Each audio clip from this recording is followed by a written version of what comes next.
Dear students, welcome back to our channel science meter. कैसे हैं आप सभी? आप आज इस चैनल पर अगर नए आए हो तो जल्दी से इस चैनल को सब्सक्राइब कर दो अगर अभी तक नहीं किया है, वो लाल वाला बटन दबाकर। It's absolutely free. लाइक कर दो, ये वीडियो शेयर कर दो अपने सभी क्लास 10th वाले फ्रेंड्स के साथ, बिकॉज ये वीडियो आपके लिए, आप सभी इनफैक्ट क्लास 10 सीबीएसई वाले बच्चों के लिए बहुत इंपॉर्टेंट होने वाली है। एंड इनफैक्ट ये सारी सीरीज, सिंस आपने ये class 10 science sample paper for the session 2023-24 को इतना ज़्यादा प्यार दिया है, आप देख के इसका एनालिसिस समझ रहे हो, आपकी एनसीईआरटी रिवाइज हो रही है, आप समझ रहे हो कॉन्सेप्ट्स को, नोट्स बना रहे हो। I am feeling very happy कि आपके लिए ये बेनिफिशियल है ये वीडियोस, ठीक है। तो और आगे हम कवर करते जाएंगे और बहुत आगे इंपॉर्टेंट वीडियोस और आने वाली हैं, जिसके अंदर मैं आपको मोस्ट प्रोबेबल क्वेश्चन पेपर भी देने वाला हूँ, मोस्ट इंपॉर्टेंट क्वेश्चंस भी देने वाला हूँ, एंड मोस्ट प्रिडिक्टेड आपका बोर्ड का क्वेश्चन पेपर भी आपको देने वाला हूँ विद सॉल्यूशंस, एक्सप्लेनेशन के साथ। न्यूमेरिकल्स वगैरह सब प्रैक्टिस करेंगे, लेकिन उससे पहले आपको सब्सक्राइब करना बहुत ज़रूरी बनता है, नोटिफिकेशन बेल ऑन कर लेना ताकि कोई भी वीडियो आपकी मिस ना हो जाए। तो चलिए आगे कंटिन्यू करते हैं हमारी ये सैम्पल पेपर वाली सीरीज़। आज 13th क्वेश्चन के साथ हम स्टार्ट करेंगे, ठीक है। तो साइंस का ये सैम्पल पेपर हम डिस्कस कर रहे हैं। तो क्वेश्चन कह रहा है an object is placed in front of a convex mirror, ठीक है। उसकी जो इमेज बनेगी उसके क्या कैरेक्टरिस्टिक्स हैं। तो पहली चीज़ तो उसने पूछी है कि कितने डिस्टेंस पे बनेगी, और दूसरी चीज़ उसने पूछी है कि कहाँ पे बनेगी, फ्रंट ऑफ द मिरर या पीछे या कैसे, तो आपको एक क्लियरली ये पता होना चाहिए कि इमेज फॉर्मेशन के रूल्स क्या हैं, सबसे पहली बात। और उसके बाद कनकेव कन्वेक्स मिरर और कनकेव कन्वेक्स लेंस में कैसी इमेजेस बनती हैं, ठीक है जी। सो ये बहुत ज़्यादा ज़रूरी है। तो हमें ये पता होना चाहिए कि कन्वेक्स मिरर एक ऐसा इकलौता मिरर है, ठीक है। कनकेव मिरर की अगर मैं बात करूँ, सुनो मेरी बात ध्यान से, इसको समझिए। जो कनकेव मिरर होता है उसके अंदर 6 केसेस होते हैं, राइट, अलग अलग तरह के। वो आप सारे एनसीईआरटी में पढ़ सकते हैं, और मैंने पढ़ाए भी हैं। अगर नहीं याद है तो रिवाइज कर लीजिए, रिफ्लेक्शन वाली सीरीज़ में सब पढ़ाया हुआ है। तो उसके अंदर 6 केसेस होते हैं। अगर मैं बात करूँ कन्वेक्स मिरर की, उसके अंदर सिर्फ एक केस होता है कि, या दो केस को हम सेग्रीगेट करके बना देते हैं कि अगर तो ऑब्जेक्ट इन्फिनिटी पे है तो ऑब्वियसली यार ऐसा लगेगा कि फोकस से इमर्ज हो रही हैं, डाइवर्ज हो रही हैं, आई मीन लाइट की रेज, ठीक है, जैसे कि आप इस केस में देख सकते हो। लेकिन अगर मोस्ट इंपॉर्टेंट केस आपको याद रखना है कि कन्वेक्स मिरर के आगे आप कहीं भी ऑब्जेक्ट को रख दीजिए, इमेज हमेशा बिहाइंड द मिरर बनती है। एंड उसकी जो पोजीशन है वो वेरी करती है अकॉर्डिंग टू ऑब्जेक्ट की पोजीशन कैसी है, ठीक है। तो आप समझो कि जैसे जैसे ऑब्जेक्ट पास आता जाएगा, जो इमेज बन रही है बिहाइंड द मिरर वो भी पास आती जाएगी पोल के बिहाइंड द मिरर से, यानी towards left it will come, ठीक है। आप यहाँ देख सकते हो ये ऐसे ऐसे आगे बढ़ती जाएगी image. And obviously it is diminished, it is virtual, it is erect and it is formed behind the mirror. अब ध्यान से देखिए, ये इतना कुछ आपको पोजीशन का भी नहीं इसके अंदर देखना था, आप एलिमिनेशन से इसको सॉल्व कर सकते हो। आपको यहाँ पे इतना तो पता है ना कि कन्वेक्स मिरर में हमेशा इमेज पीछे बनती है, क्योंकि वर्चुअल है, virtual means it is from behind the mirror and it can, ठीक है। तो अब ये है कि इसके अंदर front of the mirror, front of the mirror, front of the mirror, तो ये तो एलिमिनेट ही हो गए ना। एक ही ऑप्शन में आपके पास बिहाइंड द मिरर आपको दिख रहा है, तो डी ऑप्शन आंखें बंद करके आप लिख दीजिए। बात समझ में आ रही है? और ये टेबल ना बहुत इंपॉर्टेंट है, क्योंकि इसी से ये बनाए गए हैं एमसीक्यूज। कैरेक्टरिस्टिक्स आपको पता होना चाहिए, साइज पता होना चाहिए, नेचर पता होनी चाहिए, पोजीशन, ये सब आपके न्यूमेरिकल्स में भी वो पूछ सकता है, ठीक है। 14th क्वेश्चन कह रहा है when light enters the atmosphere it strikes on extremely fine particles which deflect the rays of light in all possible directions, this is due to. तो ये चैप्टर है आपका human eye and the colourful world, ठीक है जी। And ये concept आप अगर पूरा पढ़ेंगे आपको समझ ईजिली समझ आएगा जाएगा that the answer is scattering of light. क्यों, मैं बताता हूँ, बिकॉज अब ध्यान से पढ़िए। इसके अंदर क्लियरली गिवन है कि scattering of light by colloidal particles क्या होता है, the path of a beam of light passing through true colloidal solution is not visible. लेकिन अगर एक कोलॉइडल सोल्यूशन से पाथ, मतलब लाइट जाती है तो उसका पाथ विजिबल हो जाता है। क्यों अब ऐसा होता है, तो वो टिंडल इफेक्ट हमें बताता है कि स्कैटरिंग होता है। अब देखो स्कैटरिंग के अलग अलग इफेक्ट्स होते हैं, अलग अलग एप्लीकेशन है, उसका one of the application is Tyndall effect. इसके अंदर हम देखते हैं कि जो माइन्यूट पार्टिकल्स होते हैं ये लाइट की जो रेज है उनको रिफ्लेक्ट करते हैं, ठीक है। देखो यहाँ पे लिखा है the light reaches us after being reflected diffusely by these particles, और इसकी वजह से जो पाथ है लाइट रेज का वो विजिबल हो जाता है। क्या बात समझ में आ रही है आपको? अब जैसे देखो कि तो लिखा है the scattering of light makes the particles visible. समझ में आ रहा है आपको? तो क्लियरली है कि the colour of the scattered light depends on the size of the scattered particles. अगर बहुत छोटे होंगे तो ऑब्वियसली ब्लू लाइट ज़्यादा स्कैटर हुई है, एंड अगर पार्टिकल्स लार्ज साइज के हैं तो obviously the scatter light of longer wavelength, जैसे कि रेड वगैरह हो गया, ठीक है। सो आप समझ जाइए इसके अंदर कि स्कैटरिंग ऑफ लाइट क्या है। बात समझ में आ रही है? These particles, when a beam of light strikes such fine particles, the path of the beam becomes visible. Why? उसका लिखा है because it is reflected diffusely by these particles in all directions. तो अब समझ जाइए स्कैटरिंग ऑफ लाइट के application पे आपसे क्वेश्चन पूछा गया है। होप सो आपको क्लियर है। नेक्स्ट 15th कह रहा है in 1987 an agreement was formulated by the United Nations Environment Programme UNEP to freeze the production of X to prevent depletion of Y. X and Y respectively referred here are. तो ये आपका are environment वाले chapter से उठाया गया question, very easy भी है। आपको पता ही है यार, ओजोन लेयर का डिप्लीशन हमने पढ़ा है इस चैप्टर में, आर एनवायरनमेंट में। एंड ये डिप्लीट क्यों हो रहा है? क्योंकि सी एफ सीज़ की प्रोडक्शन बढ़ रही है। एंड सी एफ सीज़ कहाँ पे यूज़ हो रहा है? रेफ्रिजरेंट्स में यूज़ होता है, फायर एक्सटिंग्विशर्स में यूज़ होता है। सो 1987 में बोला गया कि यूनाइटेड नेशंस के द्वारा कि सी एफ सी प्रोडक्शन को फ्रीज़ किया जाए, क्योंकि C F C is responsible for depleting ozone layer, right. तो इसका आंसर क्या हो जाएगा आपका यहाँ पे? ध्यान से देखिए बच्चों, to freeze the production of C F Cs to prevent the depletion of ozone layer. तो एक्स एंड वाई क्या हो जाएगा? C F Cs and ozone. So answer is C option. चलिए आगे बढ़ते हैं। 16th which of the following features relates to biodegradable substances. ये आपका आर एनवायरनमेंट वाले चैप्टर से उठाया गया है, ठीक है, क्वेश्चन बोर्ड्स वालों ने। अब ध्यान से देखो, क्लियरली यहाँ पे लिखा है कि substances that can be broken down by biological processes are called biodegradable, ठीक है। तो यहाँ तो क्लियरली ऑप्शन आपको दिख गया, आंसर यही है, broken down by biological processes. ये तीन क्यों नहीं है? अब देखो, ये डायरेक्टली नहीं गिवन है बायोडिग्रेडेबल के अंदर, लेकिन ये नॉन बायोडिग्रेडेबल के अंदर कैरेक्टरिस्टिक्स दिए हैं कि भी नॉन बायोडिग्रेडेबल सब्सटेंसेस इनर्ट होते हैं, दे परसिस्ट इन द एनवायरनमेंट, यानी वो रहते हैं एनवायरनमेंट के अंदर for a very long time, वो इतनी जल्दी डिग्रेड नहीं होते ना, इसलिए। And they may harm the ecosystem.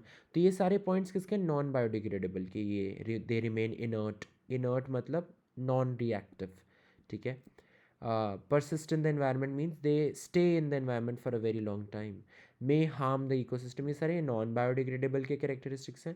Biodegradable के हैं, they can be broken down by biological process. Very easy category में मैं इसको रखूँगा, बहुत ईजी क्वेश्चन पूछे, ठीक है। नेक्स्ट, अब असर्शन रीजनिंग पे आ जाओ। आपको पता ही है असर्शन रीजनिंग सॉल्व कैसे हम करते हैं। अगर both assertion and reason are true and reason is the correct explanation of assertion, तो ए पार्ट आएगा, ऐसी B part, C part, D part. तो चलिए पढ़ते हैं। असर्शन कह रहे हैं यहाँ पे, rusting of iron is an endothermic in nature and reason is as the reaction is slow the release of heat is barely evident.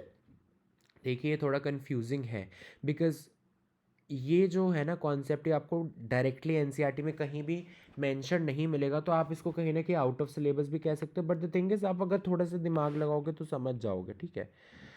तो अगर एक्टिविटी की मैं बात करूँ तो ये वाली एक्टिविटी आपके चैप्टर 3 से उठाई गई है। चैप्टर 1 में कहीं ना कहीं रस्टिंग के बारे में थोड़ा आइडिया दिया जाता है। चैप्टर 1 में एंडोथर्मिक एक्सोथर्मिक के बारे में, रिएक्शन के बारे में बताया जाता है, ठीक है। एंड रस्टिंग के अंदर क्या होता है कि जब आयरन के जो आर्टिकल्स होते हैं वो एयर और वाटर यानी मॉइस्चर वाली जो एयर है उसके साथ रिएक्ट करते हैं, तो over a long period of time एक ब्राउन फ्लेकी सब्सटेंस बन जाता है जिसको रस्ट कहा जाता है, ठीक है। तो अब वही बात है, थोड़ा इसमें ना डायरेक्टली कहीं नहीं आपको मिलेगा, तो समझो इस बात को। The process of rusting is an exothermic reaction बच्चे, ठीक है। It is because the rust producing process जो कि आयरन और मॉइस्ट एयर के बीच में होती है, इट रिलीजेज हीट। लेकिन ये इतना धीरे प्रोसेस होता है कि जो हीट रिलीज भी हो रही होती है वो इतनी पता ही नहीं लगती कि रिलीज हो रही है, because it's such at such a slow rate rusting happens. बात समझ में आ रहा है? तो ये थोड़ा सा आपको वही कॉमन सेंस से सॉल्व करना था।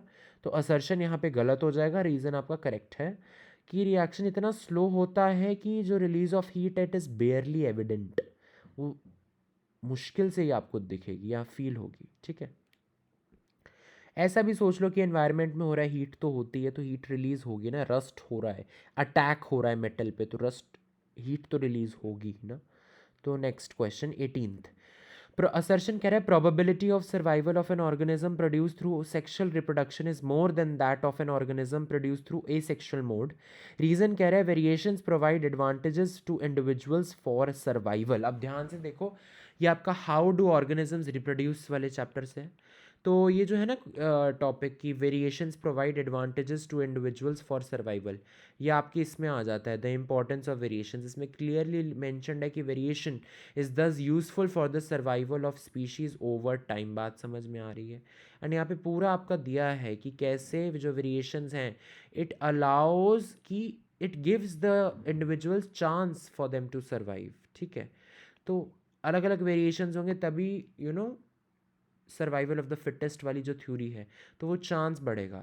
एंड यहाँ पे क्लियरली मेंशन है कि why the sexual mode of reproduction, ये सारा आपके एनसीईआरटी से मैंने उठाया है। ठीक है, सो उसके अंदर क्लियरली मेंशन है बच्चे कि the DNA copying mechanism as we have noted can not be absolutely accurate, right? We know sexual reproduction में डीएनए कॉपिंग होता है and the resultant errors are a source of variations. We know error होती हैं DNA copying वाले mechanism में, the basic event is error only.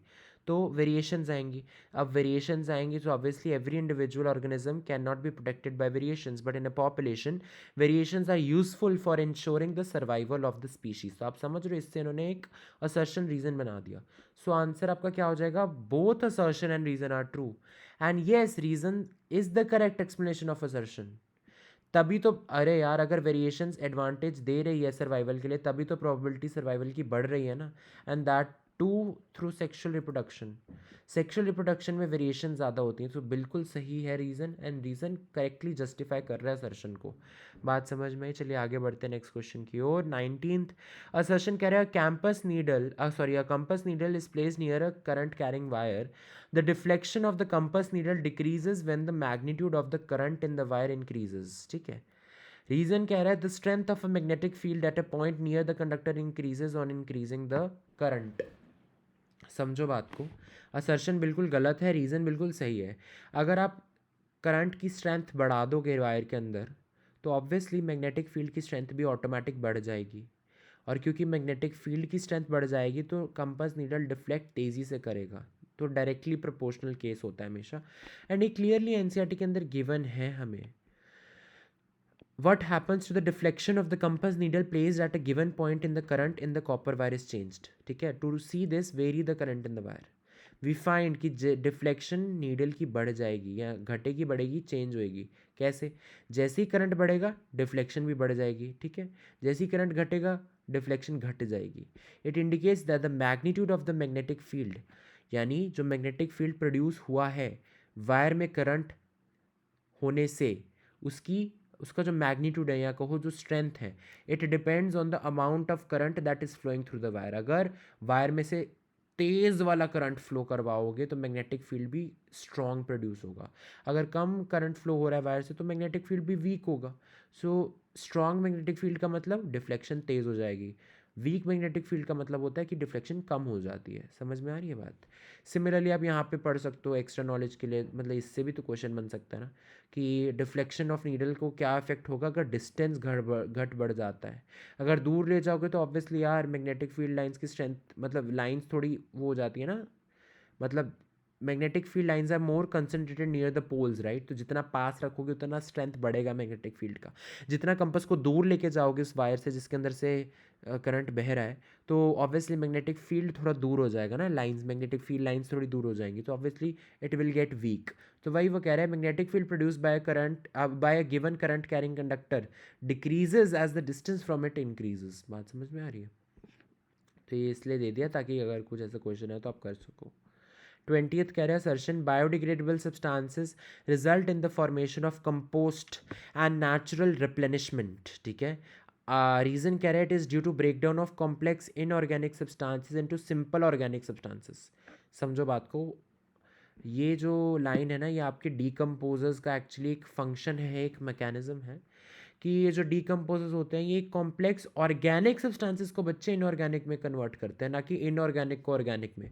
तो reason तो directly गलत हो जाता है, एंड रीज़न अगर गलत हो जाता है तो डायरेक्टली हमारे पास ये ऑप्शन है कि रीज़न इज़ फॉल्स, मतलब ये असर्शन ट्रू है। तो ये तो आप एलिमिनेशन से भी समझ सकते हो कि अगर रीज़न फॉल्स आपको पता, आपने पता लगा लिया रीज़न फॉल्स है, तो डायरेक्टली समझो कि असर्शन तो ट्रू ही होनी है। और वैसे भी देखो यार, बायोडिग्रेडेबल सब्सटेंसेस का degradation it helps in the formation of compost बनाने में हेल्प करता है, मैन्योर कंपोस्ट, ठीक है, जो भी कहो। And natural replenishment, obviously nutrients replenish हो जाते हैं सॉइल के अंदर। और ये जो बायोडिग्रेडेबल सब्सटेंसेस जो कंपोस्ट में बनते हैं, किसकी मदद से बनते हैं? डीकम्पोजर्स की मदद से, राइट। एंड डीकम्पोजर्स एक्चुअली कैसे बनाते हैं इसको? कॉम्प्लेक्स ऑर्गेनिक सब्सटेंसेस को डिग्रेड करते हैं, या कहो ब्रेक करते हैं इनटू सिंपलर और इनऑर्गेनिक सब्सटेंसेस। बात समझ में आई? तो थोड़ा सा आप इसको समझिए। तो इधर से इन्होंने क्वेश्चन बना दिया है, समझ में आ रही है? अब नेक्स्ट वीडियो में हम सेक्शन बी को कंप्लीट करेंगे। So all the very best dear students, notes बनाते रहें एंड इस वीडियो को भी बहुत सारा प्यार दें अपना, सभी फ्रेंड्स के साथ ने शेयर करें। और अभी तक सब्सक्राइब नहीं किया तो जल्दी से कर देना, जो जो बच्चे यहाँ तक देखे हैं। Thank you so much for watching dear students, all the very best.